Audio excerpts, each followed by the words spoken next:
Maths में मेरे को बताना है कि जो ज़ीरोज़ ऑफ पॉलिनोमियल हैं और जो कोफिशिएंट्स हैं उनके बीच में रिलेशन क्या होता है। वो कोफिशिएंट्स क्या होते हैं, देखो पॉलिनोमियल्स कल हमने पढ़े थे। सपोज़ आपके पास कोई पॉलिनोमियल है 6x² + 2x + 9, ठीक है, 6x² + 2x + 9।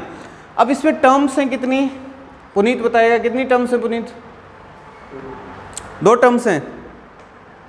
कितनी टर्म्स हैं? 3 टर्म्स हैं। डिग्री कितनी है इसकी अंकुश? डिग्री इसकी 2 है, ठीक है। तो ये सेकंड डिग्री का यानी क्वाड्रेटिक पॉलिनोमियल है having 3 terms.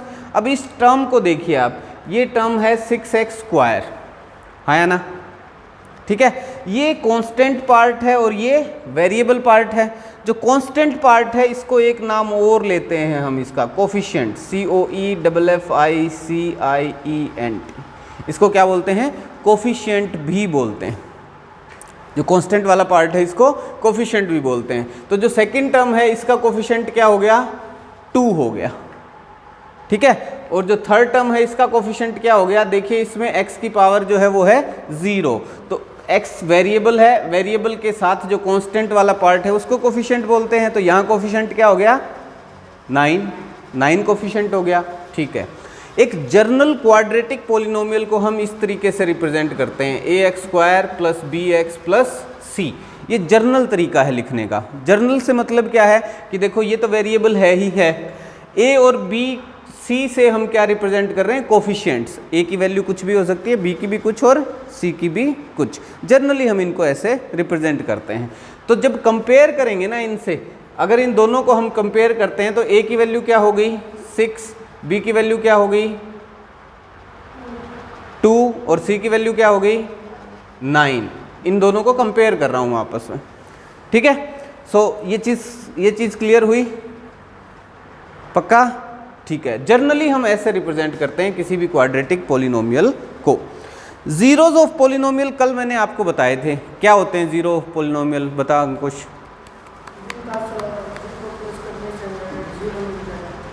No, zero of polynomials कौन बताएगा?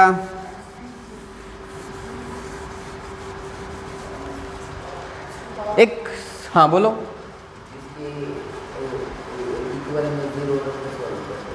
इक्वल में ज़ीरो रख के सोल्व कर लें, वेरिएबल की वैल्यू आ जाएंगी, एक तरीका।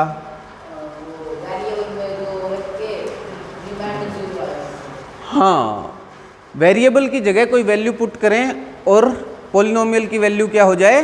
0। देखो वो तो तरीका था निकालने का जो तुम बता रहे हो। सपोज आपके पास एक पॉलिनोमियल है 2x² - 2x प्लस, और क्या वैल्यू रखूं? -2x प्लस, और ये वैल्यू रखता हूँ मैं 4, ठीक है। देखता हूँ इससे हो जाता है या नहीं।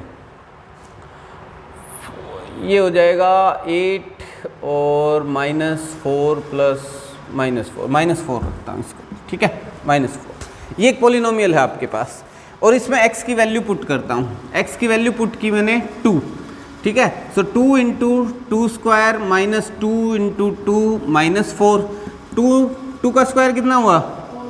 4, 4 × 2 8, 2 × 2 4 -4, 8 -4 -8, cancel out, you will get 0।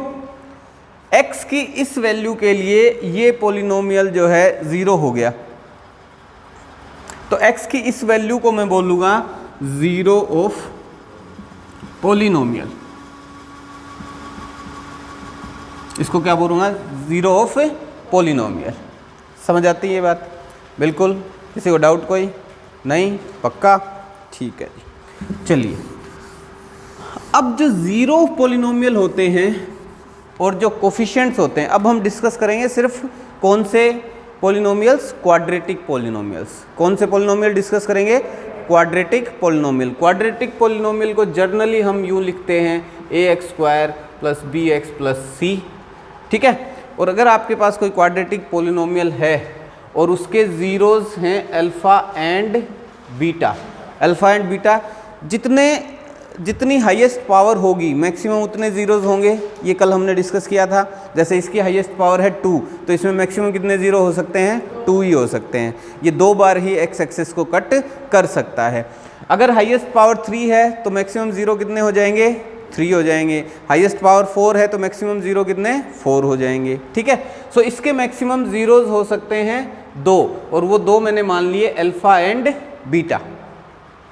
ठीक है, ये ग्रीक सिंबल्स हैं, यूज़ करते हैं हम इनको। इसका नाम है अल्फ़ा और इसका नाम है बीटा। ठीक है, सो कोफिशिएंट्स क्या हैं इस पॉलिनोमियल के? एक तो कोफिशिएंट हो गया a, एक हो गया b और एक हो गया c। ये 3 कोफिशिएंट्स हैं। देखिए एक्स स्क्वायर का कोफिशिएंट a, x का कोफिशिएंट b और कांस्टेंट टर्म c। ठीक है, एग्री? कोई दिक्कत इसमें नहीं है। चलिए, सम ऑफ ज़ीरोज़ जो होगा वो होगा माइनस बी बाय ए के बराबर, और प्रोडक्ट ऑफ ज़ीरो होगा वो होगा सी बाय ए के बराबर। ठीक है, ये रिलेशनशिप है ज़ीरोज़ एंड कोफिशिएंट्स के बीच। कोई भी क्वाड्रेटिक पॉलिनोमियल अगर आप लेते हैं, उसके ज़ीरोज़ आपके पास अल्फ़ा और बीटा हैं, उसके कोफिशिएंट्स आपके पास ए, बी और सी हैं, तो जो सम ऑफ ज़ीरोज़ होगा वो इक्वल्स टू होगा माइनस बी बाय ए। ठीक है, और जो प्रोडक्ट ऑफ ज़ीरोज़ हैं वो इक्वल्स टू होगा सी बाय ए। ये रिलेशनशिप है इनके बीच। ठीक है, पक्का? कोई डाउट इसमें नहीं? चलो एक क्वाड्रेटिक पॉलिनोमियल बताओ, बुक में से देख के प्रूव करते हैं, इस बात को प्रूव करते हैं। ठीक है, एक क्वाड्रेटिक पॉलिनोमियल देख के बताइए।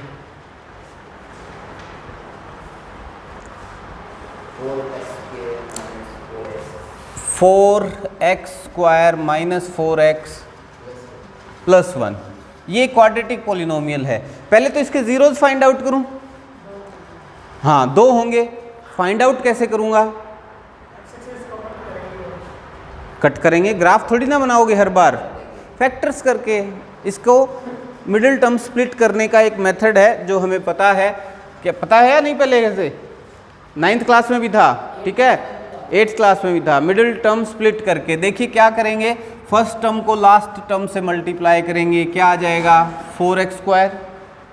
ठीक है, अब मिडिल टर्म के 2 टुकड़े करेंगे कि सम और डिफरेंस तो आए 4x माइनस का 4x और प्रोडक्ट आए 4x स्क्वायर। ठीक है, तो इसके 2 टुकड़े हो जाएंगे minus 2x and minus 2x। देखो इन दोनों का प्रोडक्ट करूंगा, माइनस माइनस प्लस हो जाएगा, 2 इंटू 2 4 हो जाएगा, x into x x square हो जाएगा। तो प्रोडक्ट तो आया इनका 4x स्क्वायर, और सम करूंगा इनका माइनस 2x आपको मिल जाएगा माइनस 4x। ठीक है, सो आगे प्रोसेस क्या करूंगा, 4x स्क्वायर माइनस 4x की जगह ये 2 टुकड़े रख दूंगा, माइनस 2x प्लस में 1। ठीक है, कोई डाउट इसमें नहीं? चलिए, अब इसमें से कॉमन लीजिए। कॉमन आ जाएगा 2 और x, 2x कॉमन आ जाएगा। यहाँ क्या बचा? 2x minus 1। यहाँ माइनस 1 कॉमन ले लीजिए, 2x माइनस 1। ठीक, सो 2x माइनस 1 कॉमन आ गया, और 2x यहाँ से बच गया और माइनस 1 यहाँ से बच गया। तो इसके 2 फैक्टर्स आ गए, 2x माइनस 1, 2x माइनस 1। कोई डाउट इसमें? पक्का? कोई कन्फ्यूज़न नहीं? ठीक है, अब इन ज़ीरोज़ से क्या फाइंड, इन फैक्टर्स से क्या फाइंड आउट करूँगा? ज़ीरोज़। फैक्टर से ज़ीरो कैसे फाइंड आउट करूँगा? जब फैक्टर को इक्वल्स टू 0 रखूँगा, यानी 2x माइनस 1 को इक्वल्स टू 0 रखूँगा और x की वैल्यू कैलकुलेट करूँगा, तो वो आएगी 1/2। 1/2। ठीक है, ये 1/2 जो है ये क्या होगा? Zero of this polynomial. इसको इसमें पुट करोगे, आंसर आपके पास आएगा 0। ठीक है, फैक्टर ऑफ पॉलिनोमियल को जब 0 से इक्वेट करूँगा और x की जो वैल्यू मुझे मिलेगी वो हमेशा ही क्या होगी? 0 ऑफ दिस पॉलिनोमियल। ठीक है, ये बात क्लियर है ना? कन्फ्यूज़न तो नहीं है? पक्का? नींद तो नहीं आ रही? पक्का ना? ठीक है, दूसरा 0, 2x माइनस 1, यहाँ भी क्या आ जाएगा? x की वैल्यू 1/2। तब आपके पास 2 ज़ीरोज़ आ गए, एक अल्फ़ा 1/2, एक बीटा 1/2, दोनों की वैल्यू सेम है। ठीक है, तो अल्फ़ा प्लस बीटा क्या होना चाहिए? अल्फ़ा प्लस बीटा होना चाहिए 1/2 प्लस 1/2, 1। हाफ प्लस हाफ 1 हो गया। ठीक है, ये किसके इक्वल होना चाहिए, ये इक्वल होना चाहिए माइनस बी बाय ए के। ठीक है, तो इसके पहले तो कोफिशिएंट्स फाइंड आउट करते हैं। बताइए ए की जगह क्या है 4, बी की जगह क्या है -4, सी की जगह क्या है 1।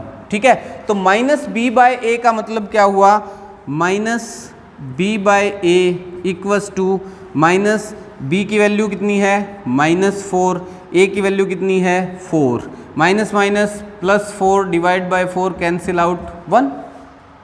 तो देखिए sum of zeros is equals to minus B by A, दोनों वैल्यू क्या हैं सेम। वेरीफाइड, ठीक है, कर दिया verify. Product of zero, product of zero क्या होना चाहिए, alpha into beta which is equals to 1/2 multiply 1/2 क्या हो जाएगा 1/4, हाँ या ना। ठीक है, ओके। प्रोडक्ट ऑफ ज़ीरो किसके इक्वल होना चाहिए, सी बाय ए के। सो सी बाय ए की वैल्यू भी कैलकुलेट कर लेते हैं। सी कितना है 1, ए कितना है 4, तो सी बाय ए भी कितना आया 1/4, दोनों क्या हैं इक्वल, है या नहीं। ठीक है, तो ये भी वेरीफाई हो गया। यानी किसी भी पॉलिनोमियल के ज़ीरोज़ और कोफिशिएंट्स के बीच में ये रिलेशन होगा, sum of zeros equals to minus B by A, product of zeros equals to C by A. ठीक है, तो पहले आपको अगर पॉलिनोमियल गिवन है और पूछा जाए कि ज़ीरोज़ और कोफिशिएंट्स के बीच रिलेशन बताइए या वेरीफाई करके दिखाइए, तो पहले तो आपको फाइंड आउट करने हैं ज़ीरोज़। कैसे करेंगे, मिडल टर्म स्प्लिट करके फाइंड आउट करेंगे। उसके बाद सम ऑफ ज़ीरोज़ इसके इक्वल होना चाहिए, प्रोडक्ट ऑफ ज़ीरोज़ इसके इक्वल होना चाहिए, ये शो करेंगे। क्लियर है बात, पक्का, कोई डाउट है तो पूछिए, नहीं है, एग्री। ठीक है, अब एक्सरसाइज कीजिए। एक्सरसाइज की कोई प्रॉब्लम है तो पूछिए, पिछली एक्सरसाइज की कोई प्रॉब्लम है तो पूछिए, नहीं है, चलो करो एक्सरसाइज, पहले एग्जाम्पल्स फिर एक्सरसाइज।